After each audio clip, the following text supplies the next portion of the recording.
नमस्कार। अणुवर्त स्कूल की ऑनलाइन कक्षाओं में आपका स्वागत है। प्रबंध के अंतर्गत हमने पहले पढ़ी थी प्रबंध की परिभाषाएं और आज का बिंदु है प्रबंध के उद्देश्य। कोई भी जब कार्य किया जाता है तो उसके पीछे कोई ना कोई उद्देश्य निहित होता है। बिना उद्देश्य के कोई भी कार्य नहीं होता है। जैसे आप अगर किताब खोल रहे हैं, किताब पढ़ रहे हैं तो उसके पीछे भी एक उद्देश्य निहित है। अगर आप स्कूल आ रहे हैं उसके पीछे भी एक उद्देश्य निहित है।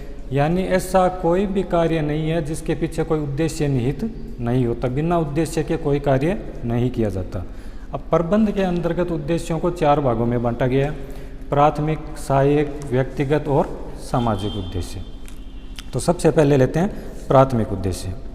प्राथमिक उद्देश्य जो उपक्रम के जो प्रथम के अंतर्गत निर्धारित या तय किए जाते हैं वो प्राथमिक उद्देश्य कहलाते हैं। इसके अंतर्गत पहला आता है उचित लागतों पर उत्पादन एवं सेवाओं का उत्पादन।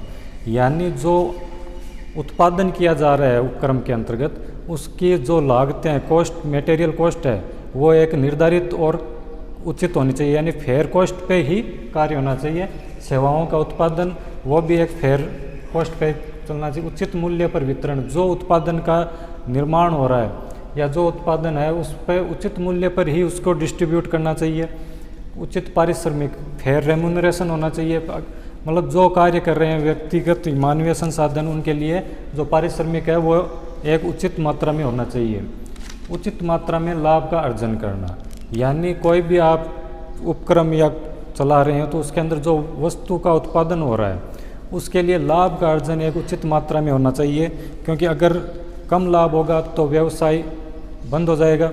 अगर ज़्यादा लाभ अगर लेंगे तब भी व्यवसाय के बंद होने की स्थिति बनी रहेगी। उसके बाद में आता है सहायक उद्देश्य।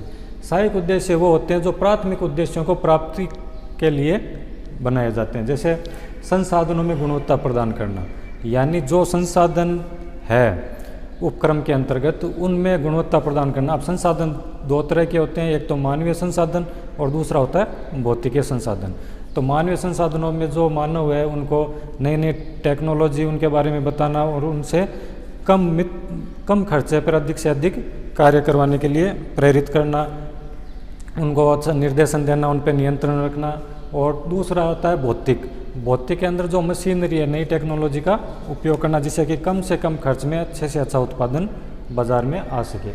यथोचित समय एवं समय का प्रयोग करना, यानी एक समय के अनुसार ही उस पर उत्पादन या उपक्रम पर कार्य करना जिससे कि एक उस समय का सदुपयोग होते हुए उस उपक्रम के लिए एक अच्छा प्रबंध सुनिश्चित कर सके। उपयोग में सामंजस्य स्थापित करना, यानी जो भौतिक संसाधन है और मानवीय संसाधन है उन दोनों के बीच में एक सामंजस्य स्थापित करना जिससे कि दोनों का दो है ना आराम से किया जा सके और ज़्यादा से ज़्यादा उससे लाभ कमा सके, ताकि संसाधन एक दूसरे के पूरक। अगर मानवीय संसाधन और भौतिक संसाधन इन दोनों को अगर जोड़ कर देखें तो बिना मानव के भौतिक संसाधन का कोई उपयोग नहीं होता। तो अगर ये एक दूसरे के पूरक बने तब भी उस उपक्रम के उद्देश्यों को निहित करते हैं।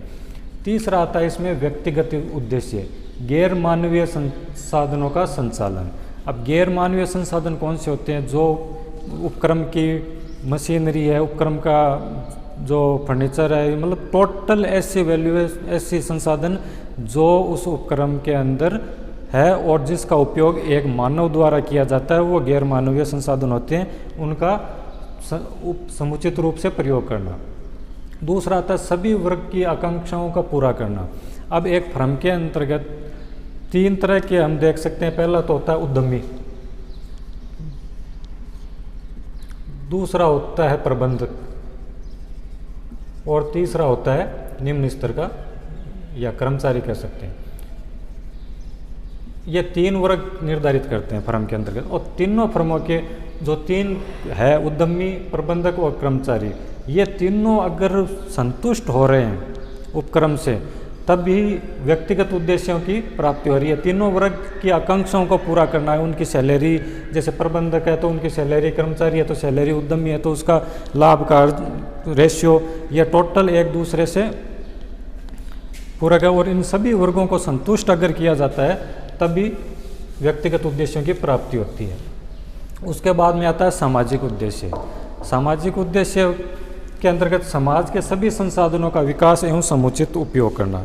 यानी उपक्रम करता क्या है कि उपक्रम समाज से ही साधन लेता है और उनको वापस दूसरी रूप में वापस समाज को ही देता है। जैसे किसान है, किसान से रुई से धागा बनता है, तो रुई है वो किसान ने दी, यानी वो जो संसाधन है उपक्रम के, वो प्राथमिक संसाधन उपक्रम ले तो समाज से ही रहा है, उस समाज से वो संसाधन लेके उसको वापस कपड़े में परिवर्तित करके वही कपड़ा वापस उसी समाज को दे रहा है।